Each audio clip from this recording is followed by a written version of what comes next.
فيني ماما البتاع انا عايزه. Hi everyone and welcome to Open Elections Egypt Google Hangout on Air.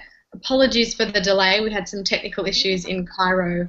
I'm Asha Phillips, I'm an editor in Asia for Storyful, and I'm going to moderate this hangout today where we'll be discussing the topic of foreign policy in Egypt.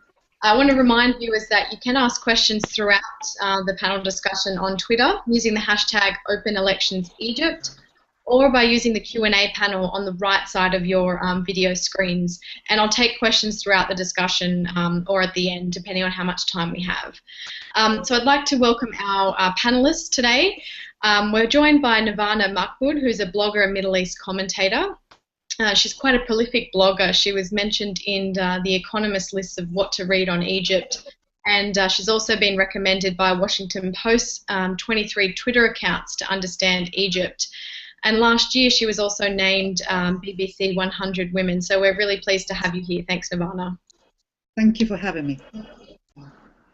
I'd like to introduce Ziad Akl. He's a political analyst and sociologist and a senior researcher at the Egyptian Studies Unit at Al-ahram Center for Political and Strategic Studies. Welcome. Thanks. We also have Lara Mikhael. She's a teaching assistant in the political science department at the British University in Egypt. Welcome, Lara. Welcome, you're Nirvana. And we also had Sherif I'm so sorry. But unfortunately he can't join us. He's having some internet connection, so he may come on later on. Lara, I just want to ask if you could mute at the moment, because I'm hearing an echo from you. Thank you.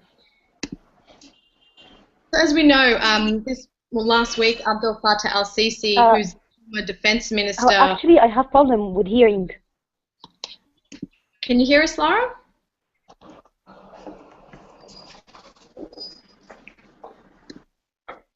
I hear, but I have disturbed. The voice is not very clear. I think we're having some issues with Lara's connection there. Lara, if you could maybe just jump off and rejoin, and then the connection may be improved. We're going to continue on with the questions.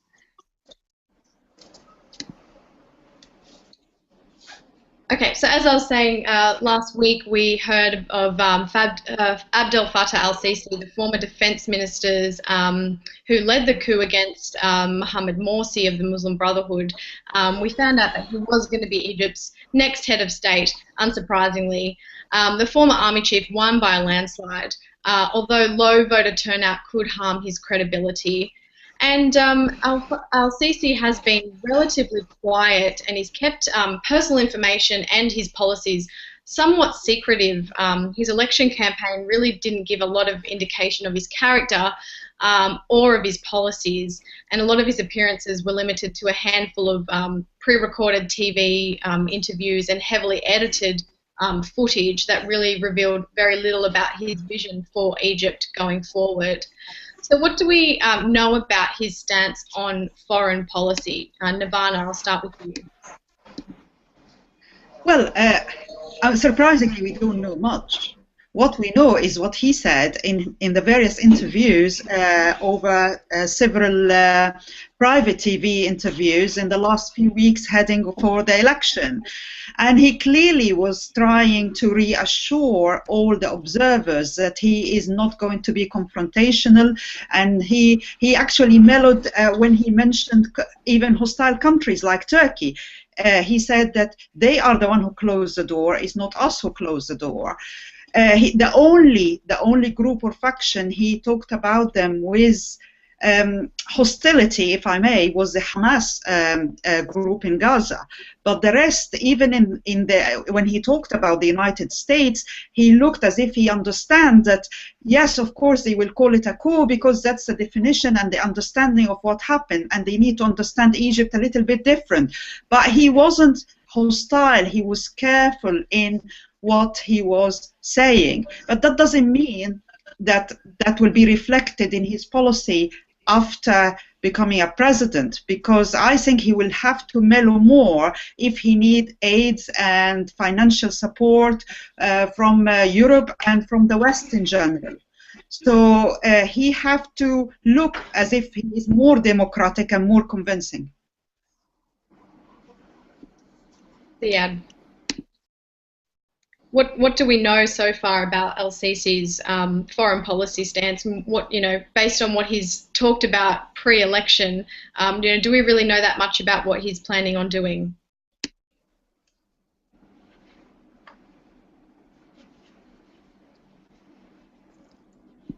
Is that for me or for Ziad?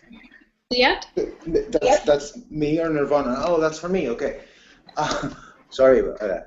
Well, I basically think that we don't know what Sisi personally intends to do, but I believe that there's a very general like common denominator that we have to look at, which is basically how Al-Sisi belongs to the Egyptian state, how Al-Sisi belongs to actually the hardcore institutional Egyptian state, meaning that I don't believe that there should be any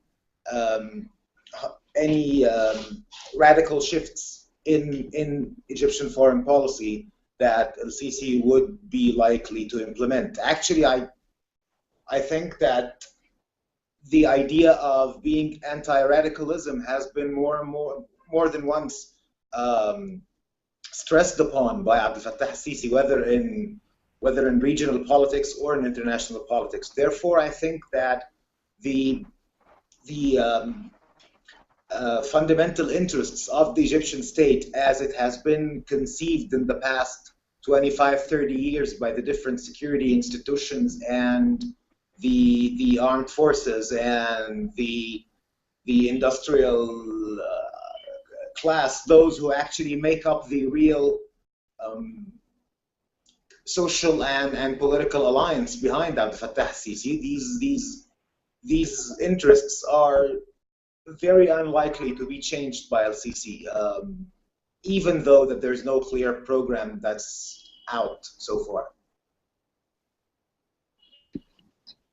And what about his religious views? Do they shape foreign policy in any way?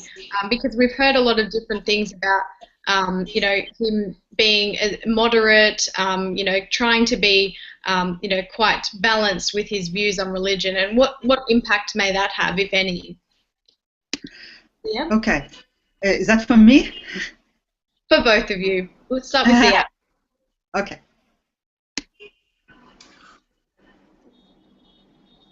Well,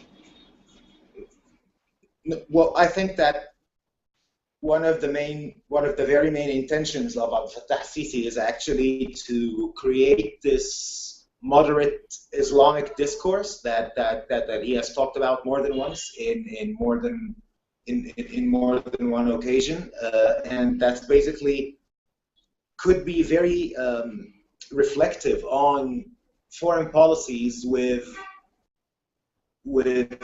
countries that seem to have a national discourse of moderate Islam, which is probably it might mean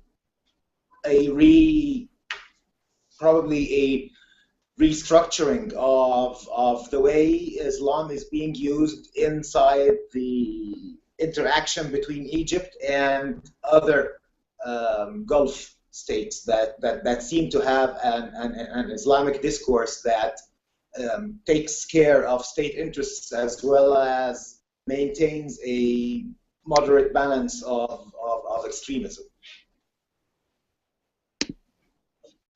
Nirvana, you want to jump in? Okay. I think part of the confusion is because Western analysts in general are confusing the term religion or someone conservative and an Islamist. I don't think Sisi in his face is different than Nasser or Sadat for what matter. They were all devout Muslims. And just to give you some context, in this country, everybody even the most liberal, in between quotes, are actually have some religious trait. I mean, the thief in Egypt say in the name of God before they steal properties. So to try to translate Sisi's dreams and his mental dreams as if that's sign of his secret Islamism, I think that's a bit inappropriate. Having said that, he is clearly against the Muslim Brotherhood, as the Saudi government is clearly against the Muslim Brotherhood, not because they have a fundamental difference about what the Muslim Brotherhood believe in Islam, but because the Muslim Brotherhood is a cult. It's somewhere out of the control of the state, and that make military establishment in Egypt uneasy and make the Saudi government and king uneasy. So they are, in short, against cultish Islamism rather than Islamism in general. But that doesn't mean he is Islamist in Salafi Noor party Islam. He is an Islamist. He say that, yes, I welcome pious Muslim people and we are pious, moderate Muslim country, but we can allow some individualism. And that's what explains in a way why Muslim women like him and why a lot of people feel comfortable with him. Because at the end of the day, Egyptian can be happy with an oppressive state who allows some personal freedom rather than a religious state who force on them a certain way of life. And you both talked about the Gulf states and the impact, the relationship between Egypt and some of the Gulf states. So let's talk a bit more about that, because the UAE has been really involved in terms of economic backing, helping Egypt sort of come out from under this high unemployment and a widening budget deficit. So how much of this assistance will continue, and is it really sustainable? Nirvana. For Ziad first or me? Sorry, I get confused. Nirvana, go ahead. Okay, right. There is let's just divide the Gulf state into the Qatar and the Saudi Arabia, United Arab Emirates. And I think Sisi will have a slight problem with both sides. First, obviously, he praised Saudi Arabia, and he said he will first visit Saudi Arabia as the first country after he become formally inaugurated as a president. And because we are effectively being rendered as a rentier state, we are now relying completely on the United Arab Emirates and the Saudi Arabia to finance and bankroll the hugely debted budget and our energy crisis and all this stuff. But how far Sisi can affect or can convince or change the Saudi stance in a lot of Middle East issues, that remains to be seen. I doubt that Sisi will just be a yes boy to the Saudi king.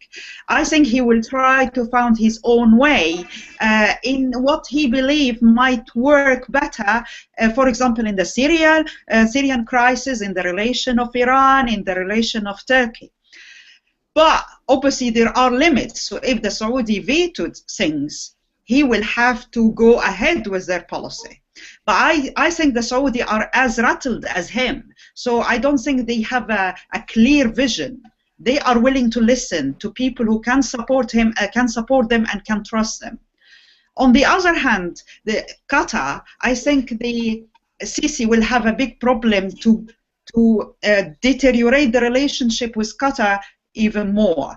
The relationship is already frosty, but Egypt is relying on Qatar for gas supply, and we are in summer and the temperature is 45 degrees and Egypt needs its gas. And at the moment, Egypt doesn't have alternative to the Qatari gas, which means, yes, there are possible deal with Israel, possible drilling in the Mediterranean, but at the bottom line for now, they still rely on Qatar. So, and if you also, we shouldn't ignore the number of Egyptian expats who live in Qatar and work in Qatar. So they will maintain the fine thread between them and the rich Gulf state, because breaking it will have a serious implication. Yeah, so I mean, there has been some kind of, well, maybe not a severance of relations, but there's definitely been damage done, particularly with Qatar. I think, you know, even things like Al Jazeera, based out of there, being, you know, not welcome in Egypt. You know, so do you think he'll focus a lot on repairing the relations in Qatar in particular, or it'll be in general across, you know, the various Gulf states? I think he will work on taming the animosity. So basically, he will not break it, but he will not warm it up as well. So I think the indirect message to the Prince of Qatar, let's agree to disagree, but please try to have some red lines because the Muslim Brotherhood are not welcomed in Egypt anymore. And Qatar have to find a way to put up with this because I don't think they can change that for the time being. Yeah, that's right. Thanks. Ziad, you want to jump in? Well, I think that Sisi would be more interested towards sort of rephrasing the relationship, the aid relationship between Saudi Arabia, UAE, and Egypt. I don't think that he will. I also heard it, yeah, more being said more than once that he wants to sort of rethink the kind of aid that we receive from the Gulf, and the idea is not simply to just have money that's, you know, being thrown every now and then whenever the Gulf states could afford to. But basically, I believe that there will be some kind of a new industrial relationship that will eventually develop into another sort of an economic cooperation between Egypt, the UAE, and Saudi Arabia. So I believe that Sisi is actually trying to use the will to economically support Egypt to transform that into some kind of a new economic relationships between Egypt and the Gulf, with the Gulf being present as executive investments, as executive investors here inside of Egypt. I don't think that an attempt to the Qatari to reform relationships with the Qatari state, I don't think that this will happen before some kind of a semi-political alliance becomes more and more apparent and more in effect with the Emiratis and the Saudis. So I believe that the negotiation with the Qataris is going to begin as soon as there is some kind of a trio between Egypt, Saudi Arabia, and Emirates, basically accepting the new presence of Egypt inside of the region. And I mean, let's talk a little bit about the US as well, and how maybe the relations with the Gulf states impact the relationship between Egypt and the US, because we know that's been also a little rocky, with the US suspending military assistance, you know, shortly after Morsi was ousted, and then, you know, aid did resume under certain conditions. So are we going to see, you know, or have we already started to see the beginning of a return to relations different from, you know, the troubled period just after Morsi was ousted? Ziad.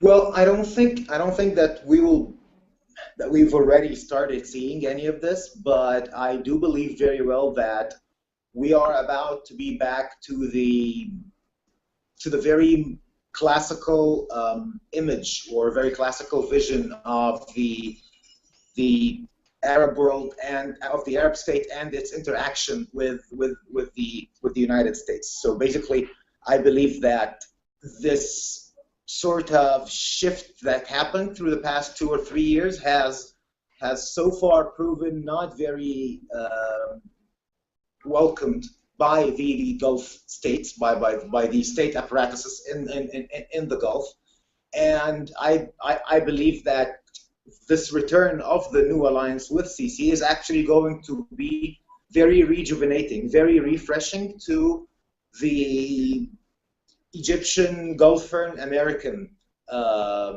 relationships. So maybe what we're about to witness is some kind of a some kind of a before a pre-Iraq war diplomacy, which could be very, very much in effect within the coming 2 or 3 years, as soon as we just decide how exactly is the reconciliation process going to take place. And as soon as that happens, as soon as you can pull out the Muslim Brotherhood directed violence, violence directed towards the Muslim Brotherhood, as soon as you can guarantee some kind of reconciliation that does not include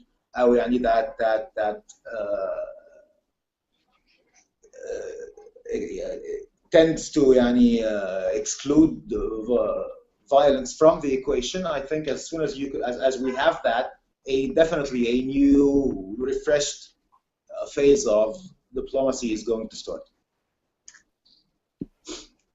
Nirvana. Well, I think Ziad is optimistic, and I like his optimism. I'm not sure, frankly, to be honest. I think it will depend on the next 6 months and what will happen in Egypt in that period. Because let's face it, the anti-coup alliance and the regional alliance will not just leave Sisi to re-establish his new kingdom, and there might be a lot of instability. And I think the western border with Libya will be a very interesting one to watch, because if there is a shift from Sinai now to the Libyan border, and this will be influenced with events in Libya, believe it or not, and all the civil war aspect. And that will either end up making the US and Egypt come close together to try to control the situation in Libya, or make them apart, because if the violence in Libya affected Egypt somehow and lead to more oppression inside Egypt. The US, there is a big lobby, if I may call it lobby, who campaign for Sisi, but there is also another lobby who campaign against him. A lot of people feel that the US taxpayers should not pay for the US aid to a repressive regime. And the more Sisi look violent on the streets, more oppressive in the street, that lobby, the anti-aid lobby, might have the upper hand in the Obama administration, and might force them to change the aid package to Egypt. But on the other hand, if there is a lot of tension and terrorist attacks in Libya, etc., and the US need Arab partner to control the situation in Libya, Egypt will have to be in the equation, and the US aid will be here to stay. I mean, we can also plan more scenarios, and it's very hard to predict what's going on. The Ansar Bait al-Maqdis in Sinai might start to escalate their attacks after his inauguration. So there is a lot of risk, and it depends on how crafty Sisi will be and how he will maintain the support among the people who voted for him, and how fast he will bring this stability into the country. So the US is just like flickering between, shall I stay or shall I go with Egypt? Exactly. So it'll be a watch and wait. So you think at least 6 months to see what else will take place. Yeah. And what about the ties with Russia? Because Egypt has recently been reaching out to Russia and to kind of, I guess, reignite their relationship. I think it was in February this year that El-Sisi visited and reportedly finalized an arms deal worth about $4 billion US, and that's a massive breakthrough of bilateral relations. But the US indicated that it wasn't actually threatened by these renewed ties. Whether or not that's true, you know, how will we know at this stage? Because I think they are sort of playing a watch and wait game. But where do we see this relationship with Russia going moving forward, Nirvana?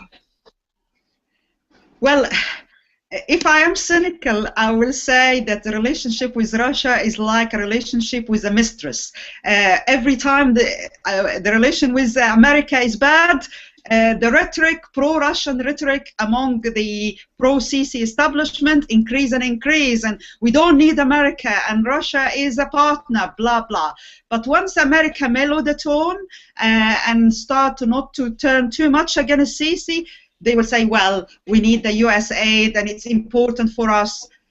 So I don't think Sisi is convinced that Russia can replace the US.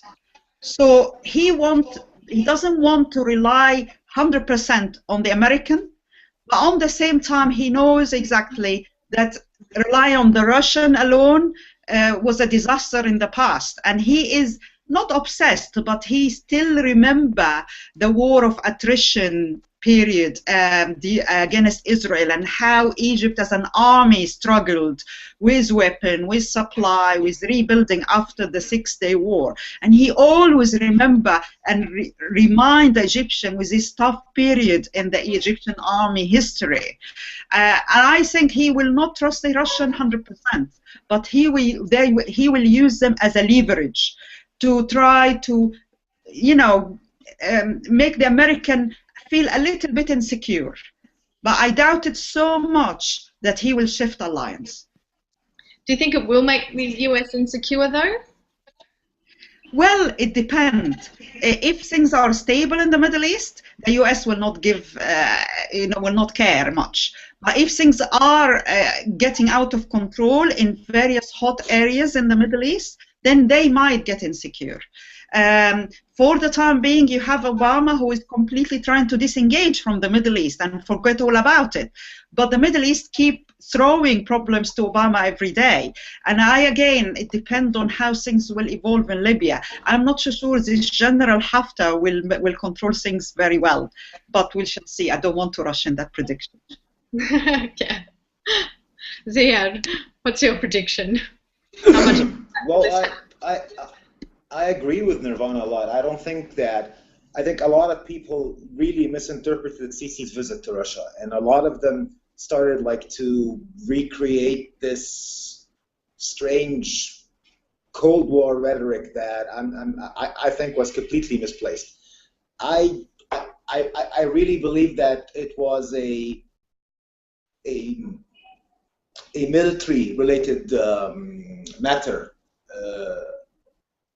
from the very beginning. That this basically was some kind of a retaliation from the Egyptian military to the sort of to the sudden unwelcoming to the idea of giving military aid to Egypt. So basically, the idea of resurrecting the Egyptian-Russian military relationship came in as a sort of a feedback, maybe even some kind of a bluff, nothing more. But again, I believe that there's absolutely no reason, and there's absolutely no apparent practical intention, neither in Egypt nor in the United States, to actually discontinue the military cooperation relationship that they have so far. But